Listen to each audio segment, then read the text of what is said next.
நீங்கள் பார்த்துக் கொண்டிருப்பது நியூஸ் 21 செய்திகள். தமிழ்நாடு செய்திகளை உடனுக்குடன் தெரிந்து கொள்ள நியூஸ் 21 செய்திகளை பாருங்கள். உண்மை, உழைப்பு, உயர்வு. ஸ்ரீ முஷ்ணம் அருகே சாத்தாவட்டம் கிராமத்தில் பள்ளி மாணவர்களை வீட்டுக்கு அழைத்து சென்ற பெற்றோர்கள் வட்டாட்சியர் பேச்சுவார்த்தை தோல்வியில் முடிந்தது.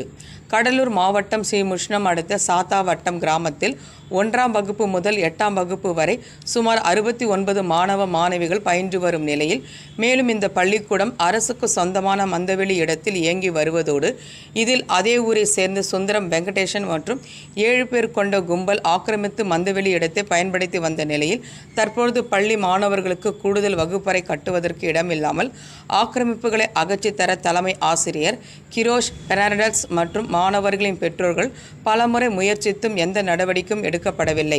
மேலும் 2 நாளுக்கு முன்பு ஆக்கிரமிப்பு அகற்றுவதாக கூறி மேலும் பெயருக்கு செய்த வட்டாட்சியர் மற்றும் காவல்துறையினர் இதனை ஏற்காத பள்ளியின் மாணவர் பெற்றோர்கள் ஆக்கிரமிப்புகளை முழுமையாக அகற்றப்படவில்லை என்றால் நாங்கள் எங்கள் மாணவர்களை பள்ளிக்கு அனுப்ப மாட்டோம் என கண்டன கோஷங்களை எழுப்பினர். தகவல் அறிந்த வட்டாட்சியர் சேகர் சம்பவ இடத்திற்கு விரைந்து வந்து மாணவர்களின் பெற்றோர்களிடம் பேச்சுவார்த்தை நடத்தினார். இதில் உடன்பாடு இல்லாத காரணத்தால் மாணவர்களை தங்களது வீட்டிற்கு அழைத்து சென்றது குறிப்பிடத்தக்கது. நியூஸ் 21 செய்திகளுக்காக கடலூர் செய்தியாளர் முருகானந்தம்.